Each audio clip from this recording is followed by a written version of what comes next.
Thank you for listening to the Speaking Out on Sex Abuse podcast with host Clara and Jimmy Hinton. If you're new to the podcast, please subscribe and share so you never miss an episode. Search for us on your favorite podcast app, or you can find the podcast on jimmyhinton.org and findingahealingplace.com. Please rate our show, subscribe, and share so we can spread the word. If you would like to support us and get exclusive rewards, go to patreon.com/speakingout. Find a tier that best fits you and join as a patron of the podcast. Now let's get into the show. Welcome to this week's podcast with host Jimmy Hinton. And Jimmy's mom, Clara. Again, at the beginning of the show, we like to thank our patrons who help sponsor the show and who have become friends of ours. Thank you to our patrons over and over again. We sure do. Thank you. We appreciate you. We appreciate not only the monetary support, but also the emotional support that you give us. You keep cheering us on and saying good things, and we appreciate that so much. That is very true. So this week's episode, this is episode 127. Can you believe that, Jimmy? I know. It's wild. Yeah, it is. But we wanted to talk about the most asked questions that we receive. And not just talk about it, but I'm really excited about this. Mom and I were just talking about this before we started recording. We are going to be making a series of short videos. By short, I mean probably 30 minutes to an hour max. And we're going to be using a platform called Ribbon. And I've spoken to one of the co-founders, Mateo. So I'm going to put a plug in for Ribbon. And it is an excellent company. It's a new startup company. It's an incredible platform, and they do kind of like Netflix, on-demand rentals for videos. So we're going to be producing content and putting that up to my website, and the content is going to be driven by you guys, the listeners. Over the last 9 years, we've gotten a plethora of questions, and a lot of these questions we get asked over and over and over again. So we just kind of organized this and structured this with the most asked questions, and with the understanding that these are going to be put into, or actually being put into resources right now. So it becomes really difficult when people ask questions and they're like, "Hey, have you ever had a podcast, or have you ever written a blog about this question?" And I have to go back and I have to search and search and search, and sometimes I can find them, and sometimes we've talked about most of the stuff in the context of particular episodes, but it wasn't necessarily an episode pertaining to that particular question. So it just becomes, this issue of trying to find a needle in a haystack. And we don't want you guys to have to do that. We want to streamline all of this, take all of the most asked questions, bundle that up into a group of videos, and make that as a resource and make that readily available. So we are working on that. When Jimmy presented this idea to me, which was just recently, I got so excited I found it difficult to sleep. I honestly did. I think this is such an incredible idea for a resource to share among everyone. These questions are hard questions, most of them. They're questions that are asked repeatedly, and they are questions that need answered.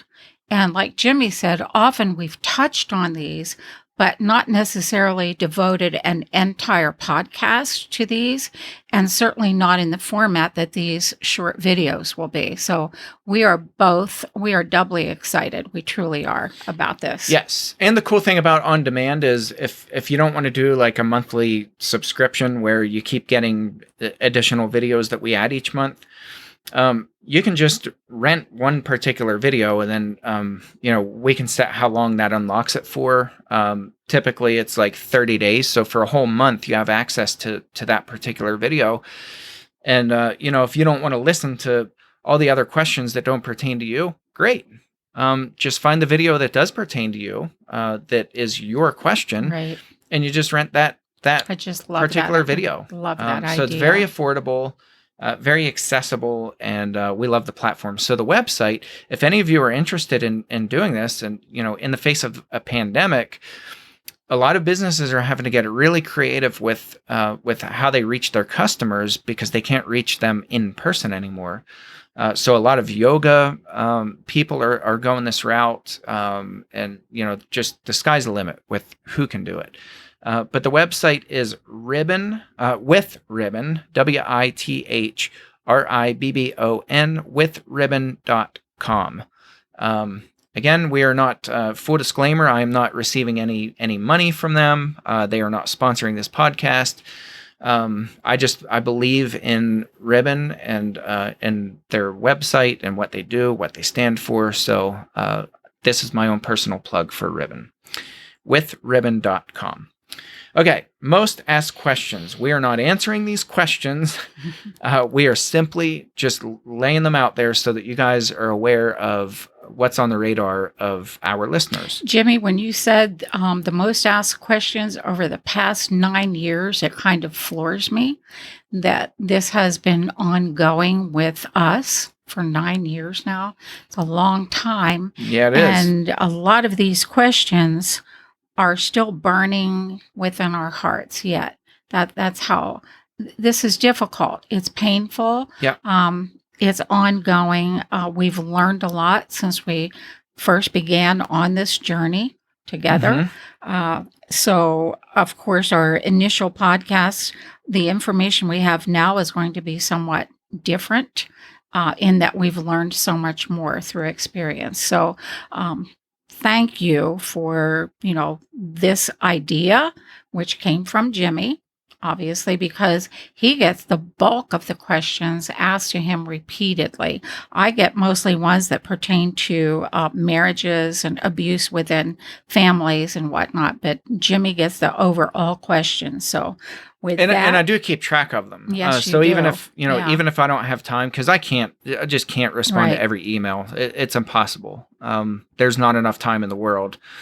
So I do save them. I keep them. I tuck them away. And then I just kind of group them together.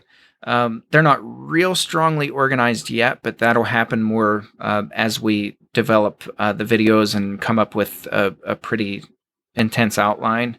But anyway, we do keep track of the questions. So even if we don't answer, we are making note of your questions. Okay, number 1, most asked questions. How do I cope when my friends and church have abandoned me? That's one that I get asked almost every day.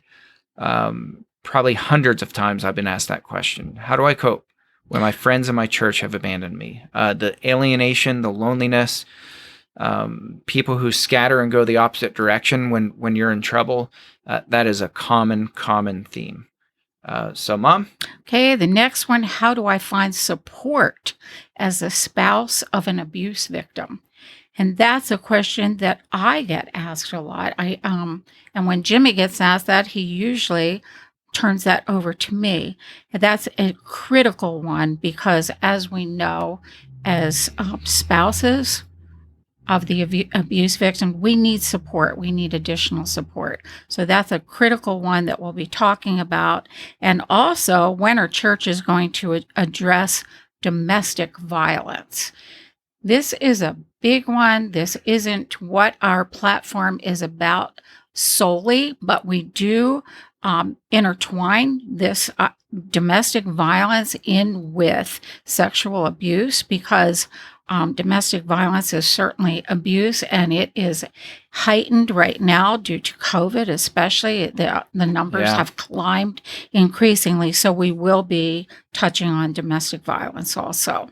And I'll say too, that I mean, as soon as we started podcasting, listeners were reaching out to us and saying, well, that's great that you talk about sexual abuse, but what about domestic violence? Right. Because there's so much overlap in how abusers operate. And you guys aren't talking about domestic violence. And the reason we weren't, and we do now, but we haven't delved real deeply into it, The reason is not because we're ignoring domestic violence, but our personal experience involved sexual abuse Right. of minors. Right. And so we really specialize in sexual abuse and not domestic violence. But that's not to say that we can't develop resources, because it is a rampant, huge problem, and we get asked questions about domestic violence constantly. In fact, a lot of our listeners to this podcast are not sexual abuse survivors; they're domestic violence survivors. Also, in talking with people, just briefly, I've found that domestic violence is often coupled in some way with sexual Yeah. abuse. So, Yeah, marital rape, yes. abuse, sexual abuse as minors. Right. Yeah, it is oftentimes. Yes. Here's another question. I struggle with what to do about my experience with domestic violence. I'm out of the home, but our children are forced to be into unsupervised contact with a man my psychologist and pastor say is a narcissist and sociopath. I want to tell my side of the story, but people fear for my safety and our children's safety. So much of the last decade has been blind to a very devious smear campaign and psychological abuse that nearly cost me my life. He destroyed our home, my possessions, my health, my financials, and he's gotten away with it for now. He's allowed to spread lies about me and my family, but if I respond, then I'm bitter and vindictive. Man, that theme, this could be replicated thousands of times. And some of you listeners probably have chills just listening to that, because you're like, holy cow, did they just read my story? Right. This is incredibly common. And in the church, domestic violence has been handled very poorly, generally speaking. The next question: how do you respond when churches offer cheap grace and instant forgiveness to an abuser? That is probably the number one most asked question that I get. On my, I know it's on my YouTube channel.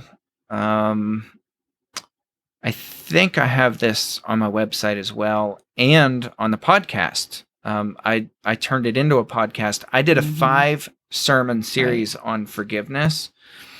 And I think it surprised a lot of people. I don't take a position, because I don't think the Bible takes a position that you forgive people unless or until they repent. You owe them nothing. If somebody is a wolf, if somebody has destroyed your life, if somebody has turned your life inside out, you owe them nothing. And that is a biblical concept. So anyway, I think this is just a really important question, because victims are forced to forgive their abuser often, which spills into the next question. So, Mom, why don't you ask that one? Okay. Why are victims forced to forgive their abuser instead of the abuser being forced to repent? Tough stuff. Jimmy and I have done several podcasts on this particular topic. And Jimmy, that series that you did on forgiveness was incredible. I would ask people to go back if you didn't hear it, or even if you did, re-listen to that. That was an incredible series that you gave. But this is hard stuff, because churches overall they go to the abused person and say, you'll never have peace, it'll never be okay unless you, the abused person, forgive the abuser. And it lays such a heavy weight upon the heart, and it's wrong, as you said. The next one: can you address churches that admonish women to stay in abusive marriages because marriages are permanent? Why are women told that they are to blame for their abusive husband's behavior, and that they, the wife, has to repent? Hard stuff. Once again, I have gotten multiple people email me and ask me this question, and it's always with such brokenness that I have people, women, coming to me and saying, does the church not understand? Is this what Jesus would want? Is this what God wants a marriage to be like? is this God would want me to stay in a marriage like this? And there is such guilt placed upon women if they do leave that it's uh, lots of times they're just ruined for And life. they're kicked out of the church. They're kicked If out they of the leave their pit. husband who is threatening their life, and that's Mhm. not just a threat. I mean, domestic No. violence it's just that, it's violent. And I know we're preaching to the choir here on this podcast, but that always just leaves me dumbfounded, because why is the victim forced to stay in an abusive marriage where her life very well could end? I mean, there's physical violence, there's verbal, emotional abuse, financial abuse, on and on and on and on. And she's told, if you leave, you're not being a godly woman. Well, what about the deadbeat who's knocking her around the house? Right. Right. Why don't they address the abuser instead of the victim? On the day of your dad's sentencing, I had a woman come up to me and get right in my face. And she said, if you had been a better wife, none of this would have happened. And I tell you, it cut through me like nothing else that has ever been said to me cut through me. And I still carry that pain. It hasn't healed yet this many years later. There was nothing I could have done better to prevent him from abusing children. Yet that was the concept. That was what I was told. If you had been a better wife. And so I certainly can understand this question, and it needs a lot of attention. Yes, it does. And churches need to know how to respond and stop responding in this way that's, quite frankly, abusive. Right. Okay, next question. How can churches educate their congregation about signs of abuse and how to respond? That's my forte. How do you recognize when you have a predator, when predators are so immersed in deception? Because it is not as simple as listing a handful of this little checklist of red flag behaviors, and all of a sudden, we went to a 2-hour training, and now we know what to look for. The guy handing out bags of candy in the back, and it doesn't work that way. And I've gotten heat for saying that. I've been told that I'm going against all the best research that's out there. I'm okay with that because it doesn't work. I'm okay with bucking the system. I'm okay with not going along with the status quo because at the end of the day, I don't care about my reputation and what people think of me. I care about what actually works to protect children from abusers. And if we don't know how to spot them, we're not going to be able to stop them, prevent them from abusing kids. Jimmy, I dare say that in all of the work that you have done over these past 9 years, I don't know of one time when you were in error, when someone has asked you to consult and help, where you weren't able to spot the abuser among the people. And I'll honestly, root them out. I mean, that's what I do. That God has given you a special intuitive mind for that, and it takes something special. And I think you've done that. So, it's not fail proof. So I'm not. It's not, but I'm not certainly not 100% by any stretch of the imagination. But my point is, we can do a whole lot better than what we're doing. Putting somebody through a 1-hour training or a 2-hour training where we're regurgitating the same research that's been out there since the 60s and 70s and saying, well, look for the guys who are handing out candy, who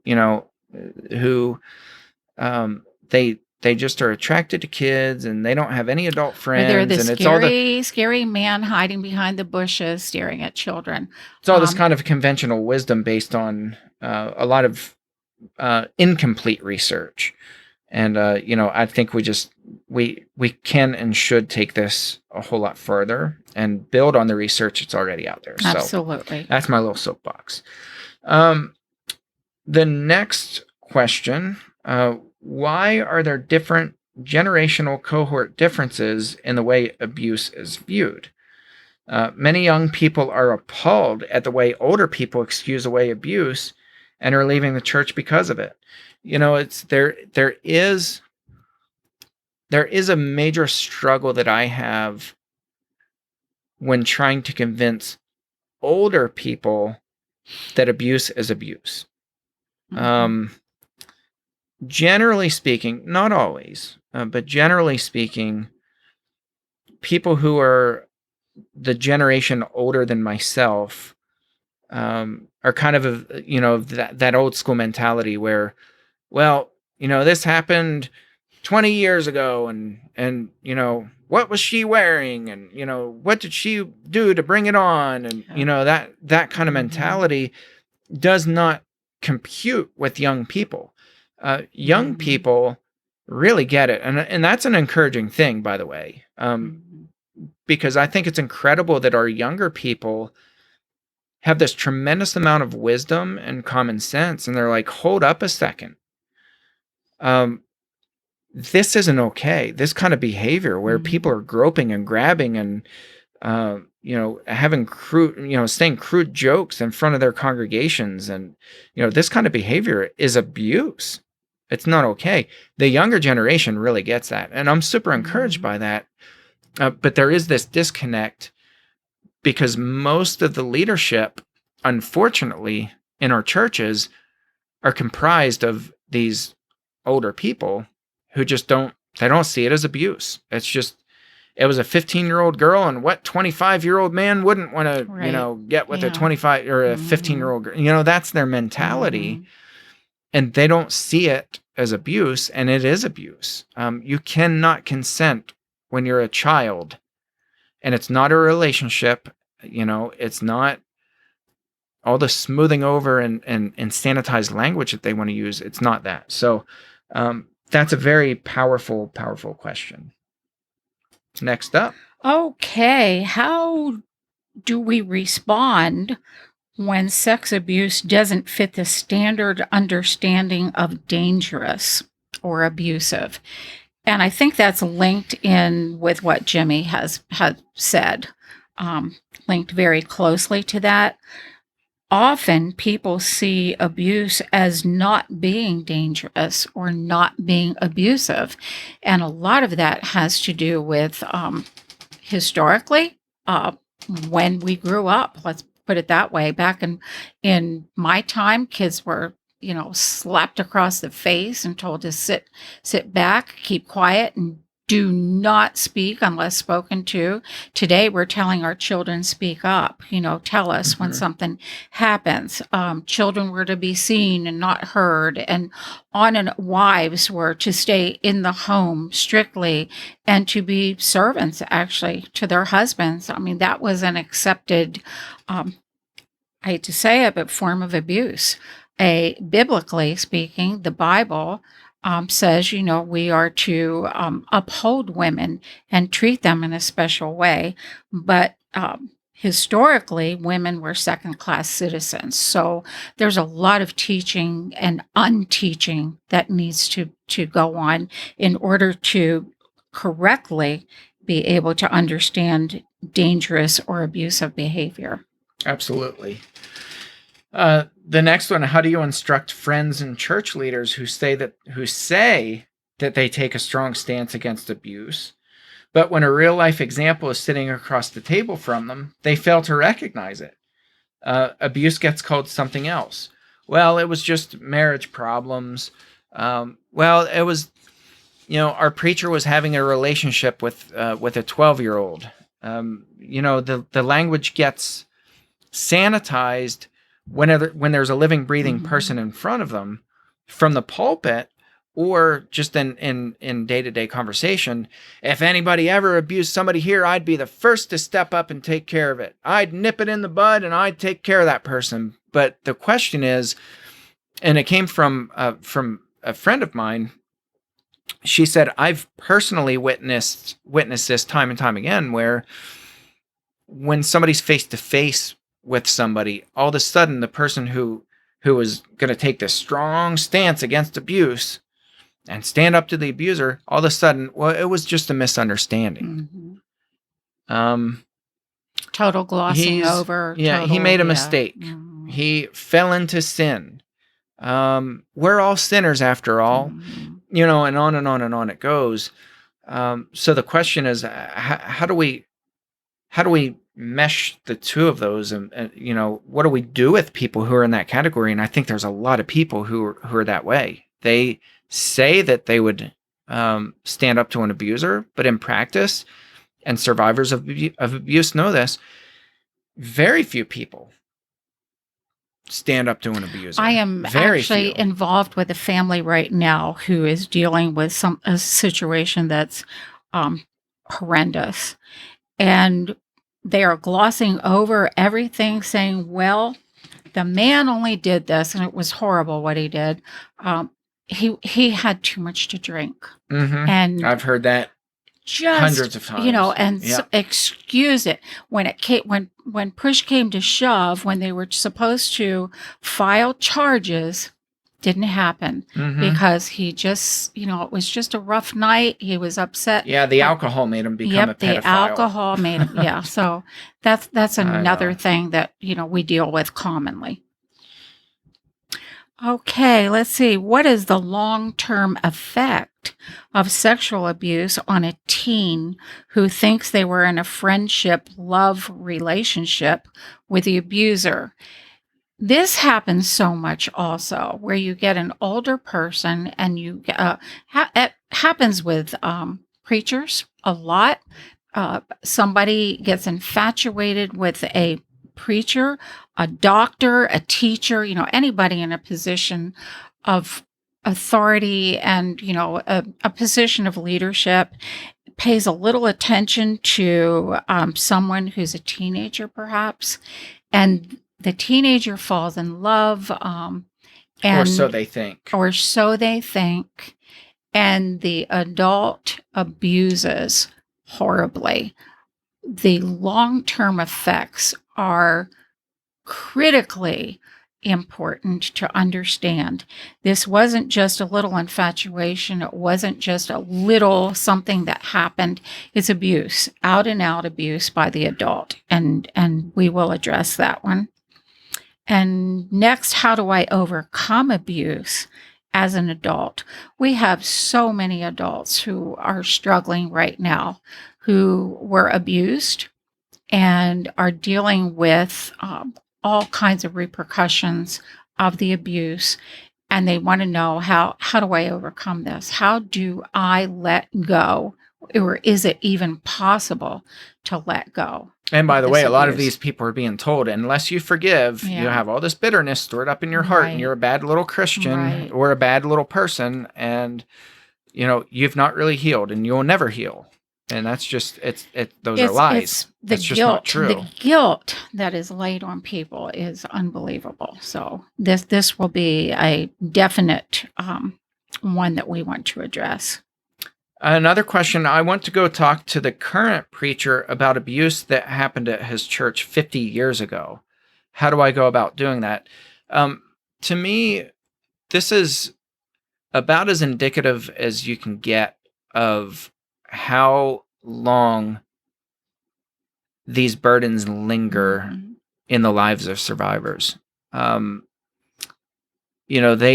want to talk freely about this. They want to tell people. They want to warn people. They want to validate that what happened to them in that space was wrong, that it was bad, and that the current leadership is going to do something so that that'll never happen again in that place, so far as they can help it, will never happen in that space again. This question is really powerful to me, because this is, again, incredibly common that people want to go back. In fact, Sandy, one of our patrons, who we did a fantastic interview with her and about her book. Sandy talked about how that was like this climactic event where she drove to the church where the abuse happened and confronted the leadership there and what that took and how exhausting that was and how much support it took from her husband. And this is on the radar of virtually every survivor of abuse. Next question: what is the difference between justice and revenge? What a great question. Because often survivors are told that by bringing up something that happened in the past, they're dredging up old trash.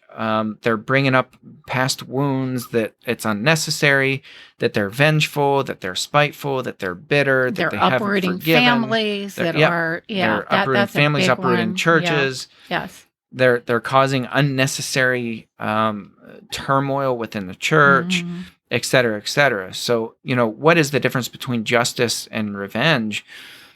Wanting to see justice is not the same as revenge, where you take out, you take out your anger, you take it up in your own hands, and you retaliate, and those are not the same things. Justice is justice is foundational. I think justice comes from a pure heart, and revenge comes from a bitter root. And it's, two totally different things. Completely different. Yes. So, it's important to show church leaders that somebody who's seeking justice is actually on a godly path. That is a very godly thing, and that is not the same as revenge. And then finally, how do I find a safe or an aware church? What questions do I ask, and what do I look for? Man, I can't even begin to think of how many times I've been asked that question. How do I find a safe church, or is there such a thing as a safe church? I've talked to people who've been to dozens of churches, and they haven't found a single one of those to be safe churches. So it's funny how that do we find them? I saw floating through Facebook yesterday was this meme, and basically what it was saying was, if you are staying away from church, you're a bad person. God never changed. God is, pure and whole, and God is who God is always and forever. It's the people within the church. And I'm thinking, wow, for abuse victims, that's really harsh to say. If you have not found that safe, aware church yet, you're a bad person. Yeah, again, it goes back to victim blaming and saying the problem is with you, not with the institution. That's just what this means. Not with this place where, we just keep producing victim after victim after victim. That's not the problem. You not coming here is the problem. That's exactly how that was worded, and thought, "Ooh, that's painful." It's a very big issue. So anyway, if you guys have more questions, please write us, send us messages, let us know. Don't expect an answer because we just don't have that kind of time, unfortunately. But we want to add that to these lists, and we really want to address these in a really structured way, where we can give attention to these questions and give satisfactory answers. Well, and we will be answering the questions, but not individually at this point. Right. We will be answering them collectively in this video series. Right. So we will leave you with this truth bomb. Whatever question you might have, you are not alone.